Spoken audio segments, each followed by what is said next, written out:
Aryna Sabalenka on accept, learn, and move on mantra. Swiatek struggles and improving on clay courts. World number one is in superb form, having reached 6 finals from 8 tournaments contested this year not long after she clinched her third Madrid Open title on Saturday. Aryna Sabalenka and her team were already thinking about the next tournament in Rome. The world number one is having a dominant, and in some ways underrated, season so far. Sabalenka was not able to defend her Australian Open title in January, falling to Madison Keys in a close 3-set final, but a look at her year overall tells the story of a woman on a mission. The Belarusian has reached 6 finals from 8 tournaments contested in 2025. She has won 3 of those finals, in Brisbane, Miami, and Madrid, and leads the WTA Tour with 31 victories this campaign. Sabalenka's points total this week stands at 11,118, which, according to the WTA website, makes her only the 3rd woman to collect more than 11,000 points, joining world number 2 Iga Swiatek and retired legend Serena Williams in that elite club. Over 4,300 points separate Sabalenka from Swiatek at the top of the rankings, the widest gap Sabalenka has built over her rival during her 37-week stay at number 1, across 2 stints. Sabalenka replaced Swiatek at the summit for a second time last November, aided by the Pole's provisional suspension over a failed anti-doping test that ruled Swiatek out of the Asian swing. Winning 3 of her last 5 tournaments of the 2024 season, including the US Open, put Sabalenka in a strong position heading into 2025, and the 27-year-old has the chance to extend her lead even further as Swiatek attempts to defend her crowns in Rome and Roland Garros these next few weeks. "So far this season has been super nice to me," Sabalenka said in Madrid. So, what's been the key to her consistency this year? "Every time I'm coming to a tournament, I'm not thinking about the previous one. I'm like, okay, whatever, we leave it there. I'm happy we celebrate, but then I leave it there behind and I start everything over again," she explained. "That's been working really well, and I'm not staying too long in success, and also I'm not staying in some of the tough losses. Like short memory, I believe that's the key." That short-term memory has certainly served her well in dealing with her loss to Keys in Melbourne. In Rome on Tuesday, after she celebrated her Madrid triumph and her 27th birthday, Sabalenka was asked about handling the highs and lows of going 3-3 in finals this season. "Some of the finals I lost were really heartbreaking and were really tough to accept. At the same time, I understand that sometimes you just have to learn, and sometimes you're not that good on court. You just have to accept, learn from that loss, and come back stronger," said the 3-time Grand Slam champion. "What I'm actually proud of is that I was able to come back to those finals, and I was able to change things and see if the lesson was learned, try to bring better tennis in the next final."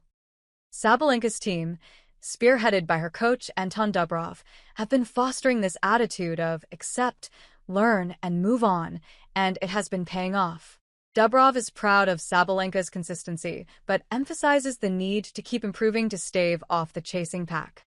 "What we like better is the way she's, right now, recharging and ready for the next tournament," Dubrov told the National in Madrid shortly after Sabalenka won the final.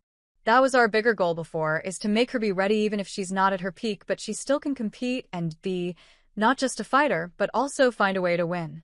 So this year has shown that she can do it. For us, the next step is how we can improve it. Because she is right now the leader of the WTA race in the ranking. So, everyone's going to chase her.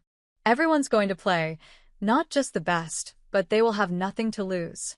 They're going to go bigger and bigger. So, we have to keep this gap, to keep our level even higher from all the perspectives." Sabalenka's game is built around her power. She was asked by a journalist in Madrid if she ever faced anyone that hit the ball harder than her. She laughed and said she didn't know before naming an ATP player, "Maybe when I was practicing with the guys. I practiced with Andrei Rublev. That was really intense. I was done in 5 minutes. But sometimes power is not the key. You can hit really hard but not in the right target," she noted. Sabalenka has been working on adding variety to her game, and she could be seen in recent matches throwing in a drop shot or a slice here and there. She says she's feeling more confident in her touch and is trying to approach the net more and finish off points up front when she can. Dubrov believes there is a lot of room for growth in that department. We know that everyone is getting to know us more because she's playing a lot of matches, so everyone will recognize, okay, she's doing more drop shots, he added. So, right now, okay, what can we do after it? What we can do more? What else? How can we not just trick the opponent, but how can we create the point with structure, not just randomly hit a drop shot? If you will find where you can improve for like 1 or 2%, it's already a huge success. The good news is that Sabalenka has said she is feeling super motivated right now on the heels for her latest title run, irrespective of how big of a lead she has on her closest rival in the rankings. Swiatek has reached the quarterfinals or better at every tournament she has played this season, but by her own incredibly high standards, 2025 hasn't been as kind to her as she would have hoped. Still searching for a first title of the year, Swiatek is at a much bigger risk of losing her number 2 ranking to Coco Gauff than she is off closing the gap on Sabalenka. None of that is affecting the mindset of Sabalenka, who has no doubt Swiatek, a 5-time major winner, will find her groove sooner or later. She assures she doesn't need anyone breathing down her neck in order to feel motivated at the top. Honestly, I think I'm able to find that push inside of myself, said Sabalenka. It's not like I'm having the easiest matches all the time, like all of them can really push me to work really hard for each point. Anyway, whenever I play out there, there's like a fight and I have to overcome some things, and I'm pushing myself really hard in some of the matches. Now, probably IGA is not doing well, which is absolutely fine, and I know that she's going to come back. I'm just working for the future, trying to improve my game as much as I can, just so I'm ready for whoever is going to bring the challenge on court. Dubrov is the first to point out that historically, Swiatek's statistics are unrivaled on clay, and the world number 2 should never be underestimated. Numbers show that IGA is dominating on the clay. Definitely you have to focus on yourself without thinking, okay, this is my chance.